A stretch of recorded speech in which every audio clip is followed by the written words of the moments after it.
मी निर्मला शुभम नवले। माझा हा 329 मतांनी झालेला पराभव हा माझ्यासाठी अनपेक्षित होता। मात्र पैशाचा प्रचंड अतिवापर होऊन सुद्धा 6577 मतदारांनी माझ्यावर जो विश्वास दाखवला त्याबद्दल मी त्यांची मनापासून ऋणी आहे। या निवडणुकीमध्ये पैसा जिंकला, बोगस मतदार जिंकले आणि माणूस हरला। हे कटू पण वास्तव सत्य आहे। आज माझ्या गणातील काही मतदार हा काही पैशांसाठी पुढील 5 वर्षांसाठी विकत गेला, ही भावना माझ्यासाठी खूप वेदनादायक आहे।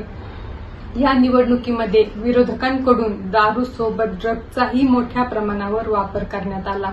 निवडणुकीत तरुण कार्यकर्ते अधिक पळावेत, रात्रभर जागे राहावेत यासाठी ड्रग्जचा अतिवापर करण्यात आला।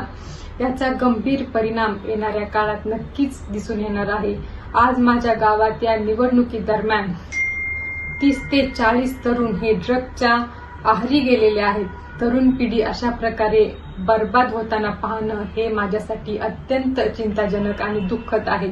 आजच्या राजकारणामध्ये विकास कामे, लोकांची सुखदुःख, वैयक्तिक प्रश्न, पक्षनिष्ठा, व्यक्तिनिष्ठा यांना कोणतीही किंमत उरलेली नाही। दुर्दैवाने आज कोणता उमेदवार जास्त पैसा वाटतो हेच निकष ठरले आहेत। म्हणून आजची परिस्थिती अशी झाली आहे की ज्याला राजकारण करायचे आहे त्याने आधी पैसा कमवावा, तो निवडणुकीत वापरावा, जिंकून यावे आणि पुढील 5 वर्षे जनतेकडे पाठ फिरवावी। आणि ज्याला राजकारण करायचे नाही त्याने आपल्या कुटुंबाकडे लक्ष द्यावे, घर सांभाळावे, प्रामाणिकपणे पैसा कमवायचा, कुटुंबाची हौस मौस पूर्ण कराव्यात आणि कुटुंबाला वेळ द्यावा। आज मला माझे मार्गदर्शक माननीय उपमुख्यमंत्री आदरणीय अजितदादा पवार यांचे विचार आठवतात की राजकारण हे खूप खराब आहे। धन्यवाद। जय हिंद, जय महाराष्ट्र, जय राष्ट्रवादी। जिल्हा परिषद पंचायत समिती निवडणूक झाल्यानंतर आम्ही जो आनंद उत्सव असतो आम्ही तो साजरा केला। याच्या आधी पण आम्ही जिल्हा परिषदला आम्ही हरलो होतो। त्या टायमाला सुद्धा आम्ही रडलो नव्हतो आणि आता जिल्हा पंचायत समिती जिंकलो, आम्ही त्या टायमाला पण हसलो नाही, पण आम्ही आमचा आनंद साजरा केला। त्यांनी ती सकाळी बाईट दिली, मी ते ऐकलं त्यांची बाईटमध्ये जरा त्या रडतात, पण त्याचे म्हणल्या की यांनी पैशाचा वापर केला। अख्ख्या दुनियेला माहिती त्यांच्याकडे पैसे किती आणि आमच्या किती। त्यांच्याकडे 2-2 कोटीच्या गाड्या रीलमध्ये फिरवतात, मला यांनी हे दिलं आणि मला त्यांनी ते दिलं। आता हे रीलमध्ये आम्हाला कळतंय कोणी दिलं।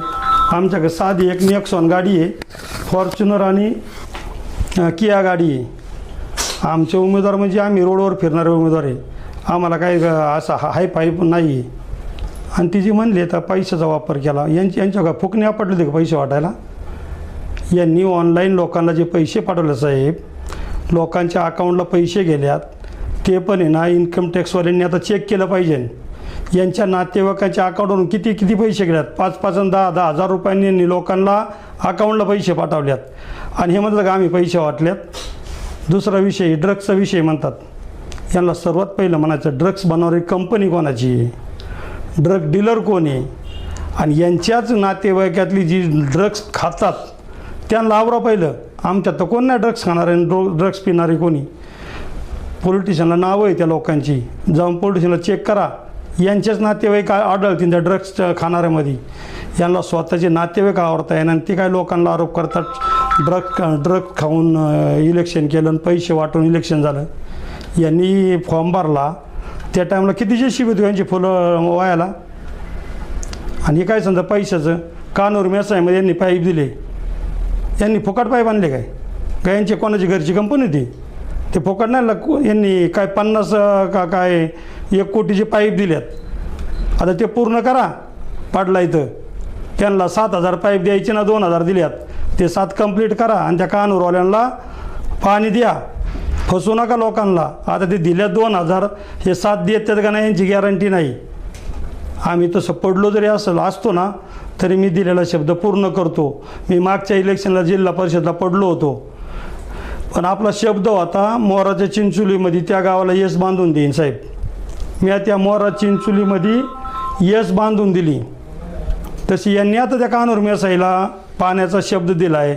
2,000 पाईप आणल्यात, राहिलेले 7 अजून उरलेले पाईप 7,000 पाईप टोटल द्यायची बोली। त्या फिनोलेक्स कंपनीने पैसे पाठवल्यात, हे कुठून गेल्यात यांना विचारा ना. आणि काय म्हणतात पैसे वाटून इलेक्शन झाले, आणि मग पैसे वाटत तुमच्या फुकणे नाही आपटली ना, तुमच्या गेले पैसे लोकांना काय दाखवा ना. तसं आमचं चेक करा, आमच्यावरचे कर्ज चेक करा, आणि आम्ही किती पैसे वाटत त्यांनी दाखवून द्यायचे. त्यामुळे त्यांनी जी बाईट दिली ही चुकीच दिली, त्यांनी बाईट द्यायला नव्हतं लागत.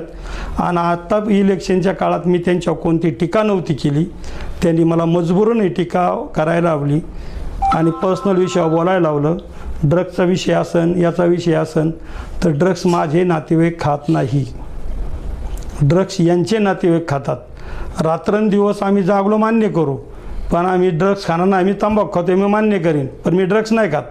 ड्रग्स खाणारे यांचे नातेवाईक आहे. आणि यांना कसं काय माहीत ड्रग्स खाल्ल्यावर झोपा येत नाही, मग खात्यात का काय ड्रग्स.